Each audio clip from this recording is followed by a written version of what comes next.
G'day folks, it's Phil from 15-Minute Guitar Practice here. Today I'm going to be changing my strings. That's it. Let's take a look. Okay, so here's my Strat. As you've seen in most of the videos, I bust the top E string. Now there's a couple of reasons why we bust strings. The first one being there's some kind of friction or snagging at certain places where the string contacts the rest of the guitar. So for example, here at the nut, that can cause a bit of friction and cause a bit of a problem. Down here at the bridge where the string actually comes in contact with the saddle, that's also another place. So one reason is some kind of issue there, and you can get things like some lubricants, graphite powder, some people rub a bit of HB pencil kind of in there to limit the friction, and you can get something called nut sauce to lube up your nut. That's the first reason you break strings. The second reason is because you're playing too damn hard. Okay, that's it. And the third reason, and the instance here, is that I haven't changed my strings for months and months and months, maybe 8 or 9 months. It's just this guitar doesn't get a lot of live use, and what with lockdown and everything, you just haven't got around to putting on any new strings. And so this is what's happened. As you can see, it's pretty much broken in the middle, or kind of around, I don't know what fret it would have been, probably around the 10th. Okay, but if you're a poor student, then I totally understand if you just need to go to the store and get one string and replace it. But know that if one string snapped, then others are probably on the way out if it's due to age and that you haven't changed them for ages. And it's more cost effective to buy a whole packet of strings than to buy singles. So keep that in mind. So what we're going to do is just restring it. I'm going to change all of the strings, and everybody's got a different way of doing things. I think my way is not particularly special, but I thought I'd share it with you. Here are some things that you might find useful. Well, there's some things that you find useful and things that you definitely need. Number one, you're going to need a pair of wire cutters. Now, seriously, you are. There's nothing that gets my goat than somebody who's put new strings on and they have all these spiky things up there. Dude, you're going to have your own eye out or somebody else's. Okay, if you have them up there sticking up, it's only a matter of time. Okay, so don't do that. If you don't have wire cutters to cut them, then bend them round each other and make a little circle. I'll show you how to do that in a little while. But you need wire cutters, and you're going to need strings, obviously. Funny, Rick Beato does a video about you using the wrong string size, and pretty much the whole world goes, oh yeah, I changed my strings, so you've got to go down. Or I've always used super slinkies. Just saying. And another tool that might be useful is this string winder. Now, I didn't even buy this, okay? When I was a kid, like when I was 16 or something, I bought a second-hand guitar case, and it was like £20. It was super cheap. It wasn't a soft case, it wasn't like a gig bag, and it wasn't a hard case. It was kind of a compressed paper, cardboard type thing. Anyway, it was super cheap, but it had this little pocket inside, and when I opened the pocket, there was this string winder and a glass slide. So I actually got some pretty decent value out of. In fact, those things are probably more valuable than the case itself. Anyway, these are the things you're going to need, and last but not least, so you don't over tighten and snap your brand new strings, you're going to need a tuner. So let's get started. Okay, so I'm down here on the floor, which is where I do my best work. I've got my guitar, and the first thing I'm going to do is take the old string out. Okay, a lot of people will take the back off, unscrew all these things. I don't bother with that. Usually, if it's enough of the string that's left, you can kind of just push push the ball up through. Okay, so now I have 2 pieces of the string.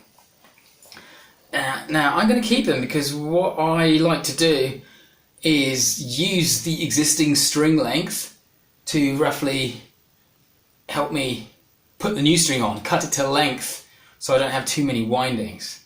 So the first thing I'm going to do is replace this top E string, and then I will replace the others. Now a lot of people go, well, do you take off all your strings at once? Personally, no, I don't. I take them off one at a time and replace them one at a time, even if I'm doing an entire set of strings like I'm doing now. So let's get started with the E string. Open up my fresh pack of Slinkies. Any ball, if you want to send me some, it's okay, I'll let you. Okay, so here's the 9. I like to put them out on the floor in order so I don't put the wrong string in the wrong place. Now, I don't tend to do that these days, but you know, when I was a kid, not paying attention, for some reason I decided to just take all the strings out of the paper cases all at once, and then I put the wrong strings on, and more snapping occurred and more money was required to buy new strings because I'd snapped the fresh string. So I'm going to lay them out here. So we've got 9, 11, 16, 24 wound, 32 and 42. So the first thing I'm going to do is going to get my 9, top E, pop it out. Now you've got to be careful. I always unravel my strings at a little bit of an arm's length, because I think if you've been playing guitar a while and changing strings for a while, there has been one time in your life experience where this flipped out and whipped you in the face. And if you like being whipped with a steel wire, then, well, there's specialist websites you can visit for that, I suppose, but that's not my thing. So here is my E string. I'm going to thread it in the back, like this. In through there and out through the top. Okay, so make sure when you pull it through that the ball doesn't get stuck. Sometimes there's a little ridge that it can get stuck on. So then I'm going to pull it across. I'm keeping it under tension, and I'm going to pull it to here, and I'm going to put it through my string there, like that. That's all I'm going to do for the moment, and I'm going to just quickly get a rough idea by unwinding the old string. It's kind of a bit of a bodge, this one, because it's in 2 pieces. But let's say roughly from there to there, and then from here up the string to here. Okay, so now I've roughly got the length is about this much. It needs to be cut off. So I'm gonna move it down. I'm not gonna cut it yet. I'm gonna move it down to the place, and then I am going to, under tension, hold the string under tension with this hand and just bend it round. Just put pressure on it to put a kink in it, and the top here. So what I've done, I've just put a kink here. Okay, I've held the string under tension. You put it under the string tree if you want. I kind of do this thing with my hand where I hold the string with the 3 fingers of my right hand and then extend my pointer finger to kind of keep it under tension while I go here and just bend it. Okay, then I can start to get it started.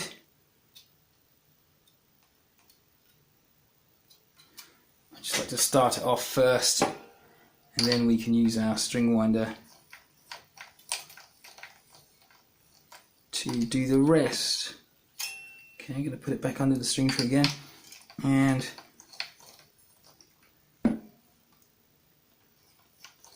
just wind. Now while I'm winding, I'm keeping the string under pressure here. See, you can see it's under pressure while I'm doing that. I'm doing that, and I'm lifting this piece to make sure it goes over the top, and I'm just winding. Now I'm going to wind it until that's about, let's have a look.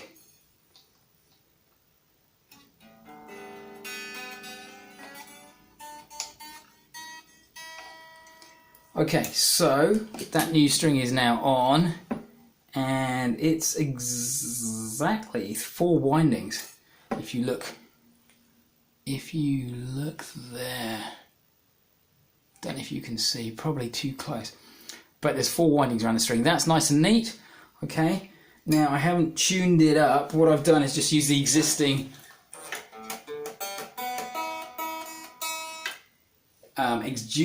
existing tuning of the guitar to give me a rough idea. I'm not going to tune it to pitch because I'm actually going to take the others off now. And if you're changing lower strings, when you take one of the lower strings off, obviously that releases a lot of tension, but it also increases the tension on the other strings. So this is going to go up in pitch. So you don't want to tighten it to pitch, because then you're going to raise it up in pitch more by taking the other string off. So let's get down to taking the other string off. I'm going to start with the bottom E, and you can see there's only like, I've got 1 winding on my bottom E string. I'm just going to do this again. I've got it under a little bit of tension as I take it off, just so it helps unwind this bit. Okay, now this is the first string I'm going to take off that's actually got the full width that I can use as a benchmark, and I did note that that particular string, the bottom E string, really only had 1 winding. So I think I'm going to go a little longer with this one. So I just lay it out on the floor, and I take the other one and lay it out next to it. Try and straighten up a little bit. Okay, so here's my bottom E, the 42. Again, bit of an arm's length. Open it up, and then I'm going to go here and look at roughly where it is, and I'm going to go a bit longer. I'm just going to put a slight bend in it. I'm not going to bend it in half or anything, just a really slight bend. Okay, it's just like there. And then I'm going to put that in, and this is going to be my rough guide. Okay, so again, I go in the back,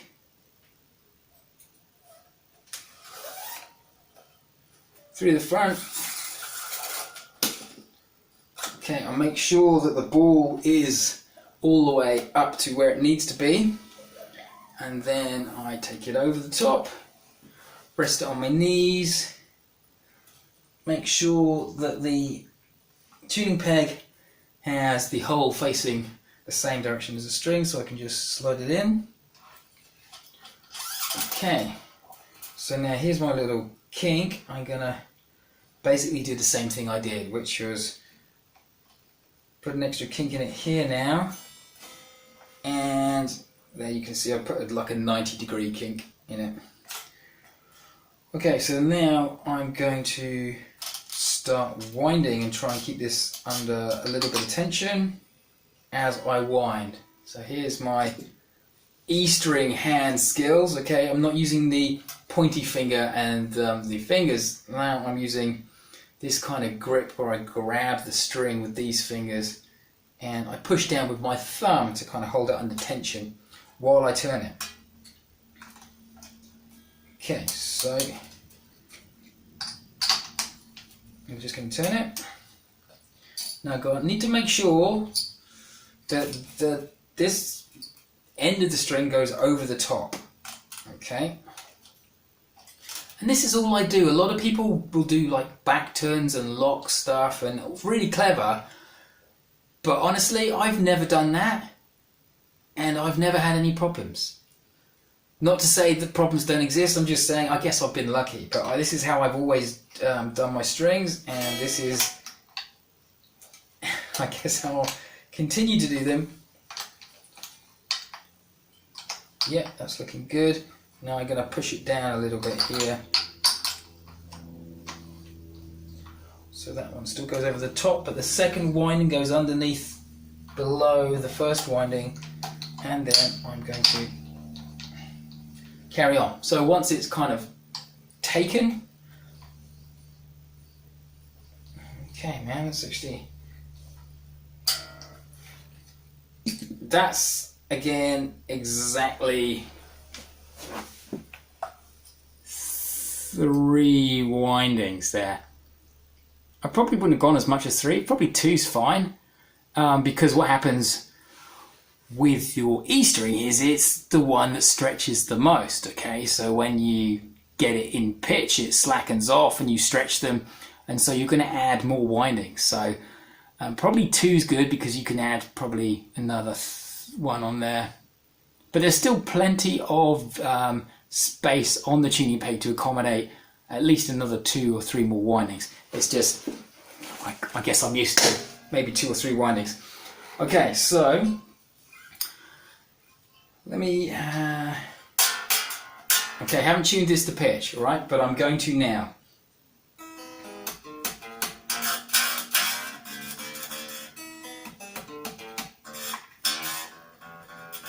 Okay, I'm going to do it by ear first, and then I'm going to plug my tuner in, okay?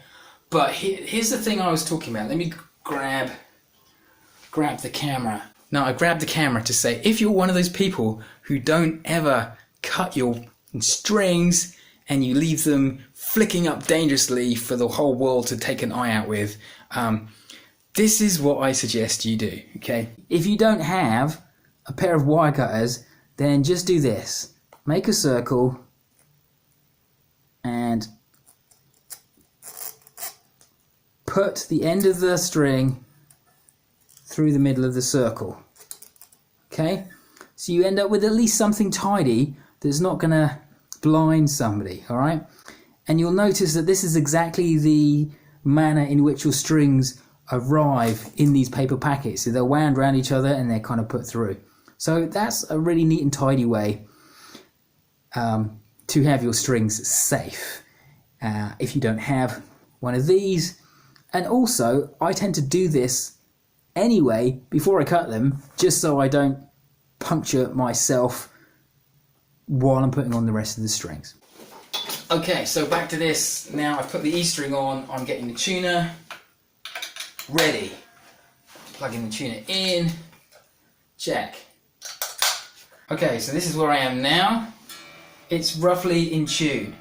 But when you put new strings on, strings go out of tune all the time because you need to stretch them, okay? And this is what I do to stretch them.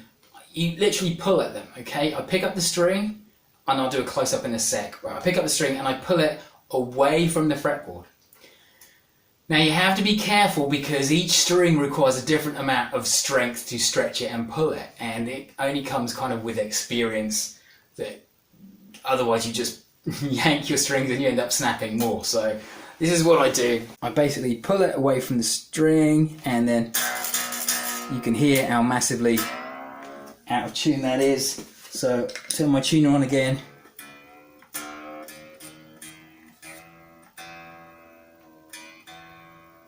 And that's roughly E, and then I'll do the same thing again. I'll pull it, stretch it here, a bit closer up here, stretch it down here a bit more. Okay, the E string can take quite a lot. It's a thicker string, it's the strongest. And now I'm tuning it back to pitch until my tuner says it's at constant pitch, and then I'm going to do the same thing again. Pull at it, pull at it, pull at it, pull at it.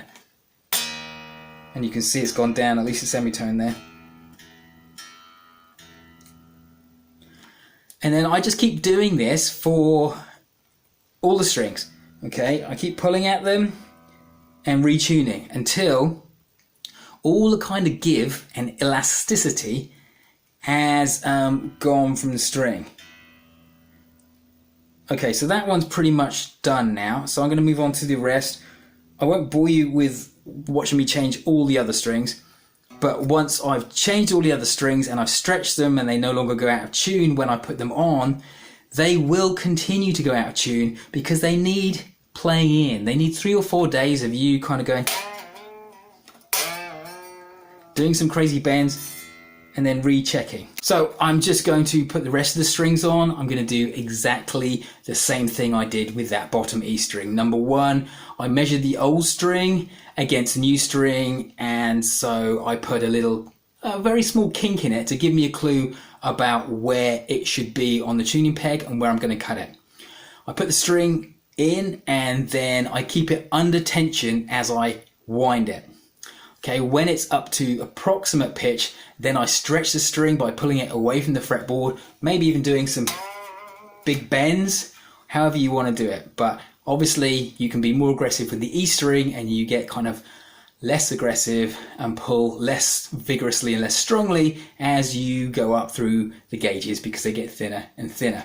Okay, and lastly, once all the new set is on, then I will play it in over a few days as well. So if you've got a gig tonight, don't be changing your strings today, okay? Because there's still too much elasticity in them. I would leave it at least 5 days before a gig. If you have to change your strings before a gig, do it 5 to 7 days before a gig. And then it just gives them more time to play in and you get to play it and just iron out any other tuning issues. Okay, I'll see you once I've put the rest of the strings on. Okay, so as you can see, I'm nearly done. One tip I do have with the string winder, if you got one like this, I always loosen these up like that, so that when you put the string winder on, you know, because this can move around, it can also bang against these and turn them and detune them. So you might as well just open them up so you got the most space to tighten your string. I'm actually untightening this one. And that's the other thing. Now you can see I've made little circles on every one, little kind of little knots, okay, and this one hasn't got one, and this one, well, I haven't done that, that was the first one I did, but it just means that I know which string I'm on because I don't have a little circle on this one. This must be the string, because sometimes you get distracted and you end up changing a string, you take off a string that you've already just freshly put on, and that's a real pain in the ass. Okay, so I've done the entire string set. As you can see, all of them have a little circle of wire on them, so I've kept myself safe from finger punctures and eye whips and all that other stuff. So now I'm going to tune the whole thing, because when you tune one string, okay, and then you take the other string off and you tune out, things are gonna fluctuate, all right? So now I'm gonna just have one last kind of tune. And it's a floating trem, okay? So floating trems take a little bit more patience to do. That's why I only take one string off at a time. And because I'm replacing the old string with the new string of the same gauge, then everything is in equilibrium prior to me snapping a string, then it kind of should be the same when I get everything back together. But be patient with floating trems because, you know, they're awesome. I love them. I don't play a guitar without a floating trem, but they do take a little bit of time, a little bit more time to tune up than a hard tail. Okay, E string's good. Now also, this might seem trivial, might seem obvious, but when you're tightening, okay, if you over tightening, you go too sharp, okay, what you need to do is don't tune from sharp back to pitch, but go flat, release all the tension, and then increase the tension again. Otherwise, that can cause tuning problems, because what you've done is not tighten something up to get it to the right place, but you've kind of loosened something off, and there might be some slippage or something like that.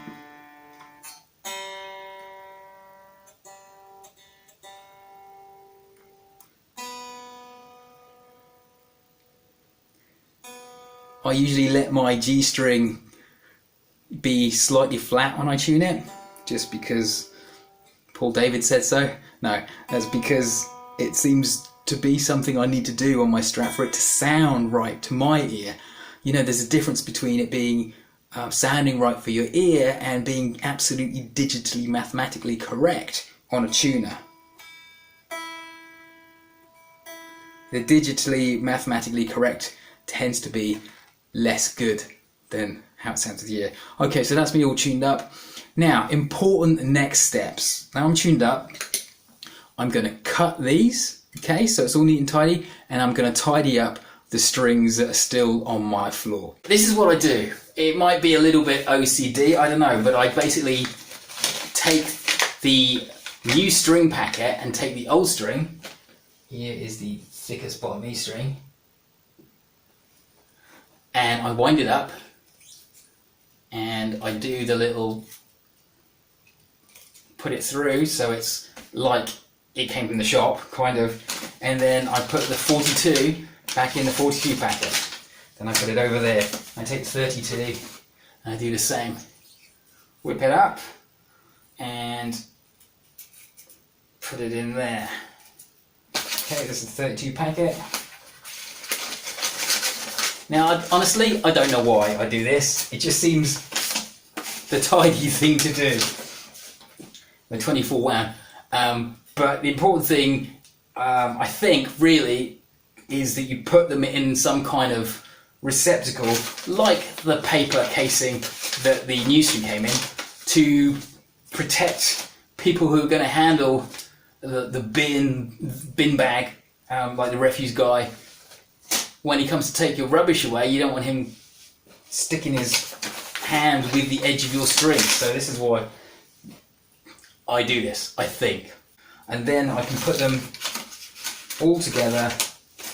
I put the old string in as well, tidy up all my rubbish, and dispose of it responsibly and safely. I don't actually know if there is a recycling initiative for the metal of strings or whether they just go in the bin. It seems a shame that these can't be melted down. So if you know about something worldwide or maybe in your area that deals with, you know, the metal from guitar strings, be sure to post a comment below.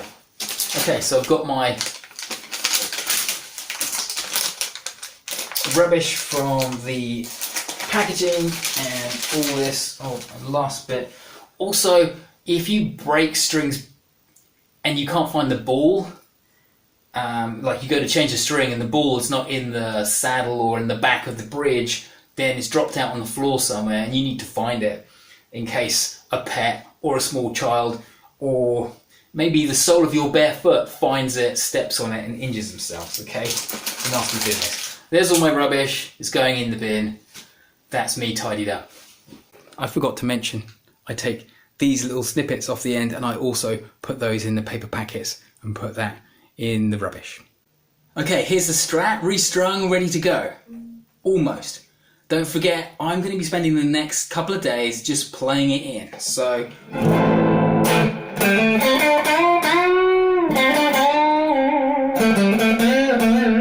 doing some crazy bends on it to stretch it and get that last little bit of elasticity out of the strings.